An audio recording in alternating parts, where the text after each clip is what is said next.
মাননীয় স্পিকার, আমাকে সময় দেওয়ার জন্য আপনাকে ধন্যবাদ। আমরা এখন ওয়াকআউট করছি। আসসালামু আলাইকুম। মাননীয় আমরা নীতিগতভাবে এই ধরনের বিলে আমরা অংশগ্রহণ করতে চাচ্ছি না। আমরা আশঙ্কা করছি যে এর মাধ্যমে সংস্কারের যে মূল দাবি সেইটাকেই চাপা দেওয়া হয়। তা আমরা সেই চাপা দেওয়ার পক্ষে নাই। আমরা সংস্কারের মূল দাবির পক্ষে জোরালো এবং স্পষ্ট অবস্থান আমাদের। আমরা এখান থেকে সরিনি। আমাদেরকে অফিসিয়ালি নন অফিসিয়ালি এই পার্লামেন্টের ভিতরে এবং বাইরে অনেকবারই অনুরোধ করা হয়েছে যে সংবিধান সংশোধনের কমিটিতে আসেন। একটা কমিটি এখানে পাশ হয়েছে, আমাদের প্রতিবাদ ছিল, আমরা অংশগ্রহণ করি নাই, সব ঠিক আছে। ওইটা পাশ হয়েছিল সংবিধান সংশোধন কমিটি নামে।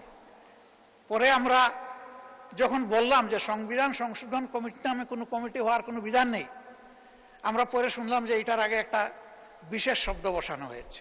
সেই বিশেষটা এখানে পাশ করা হয়েছে কিনা আমি জানি না। একটা কমিটি যদি আসলে এই হাউস থেকে পাশ করানো হয় তাহলে তার প্রত্যেকটি অক্ষরও এখান থেকে পাশ করাতে হবে।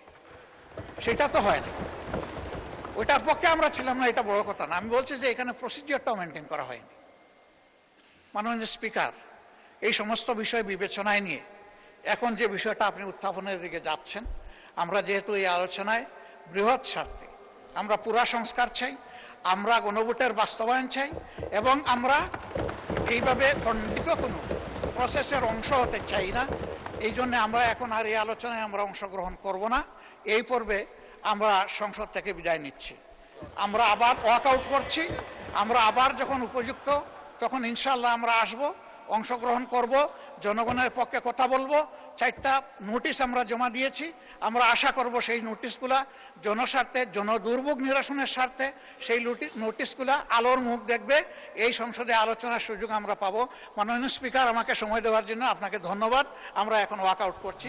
আসসালামু আলাইকুম। মাননীয় বিরোধী দলের নেতা, ওয়াকআউট করার স্বাধীনতা আপনার আছে, বাট সংসদের ভিতরে সবকিছু আলোচনা করা দরকার, না হলে জাতি কি পাবে? আমি অনুরোধ করব আপনারা বসেন, আলোচনায় অংশগ্রহণ করেন। পক্ষ বিপক্ষ বিতর্ক থাকবে, বিতর্কের মধ্যে দিয়েই তো জাতি পরিচালিত হবে আপনাদের নেতৃত্বে।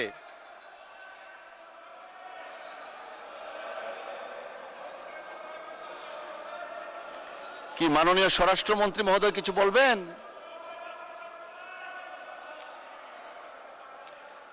এই মাননীয় স্বরাষ্ট্রমন্ত্রী মহোদয়ের মাইকটা দেন প্লিজ।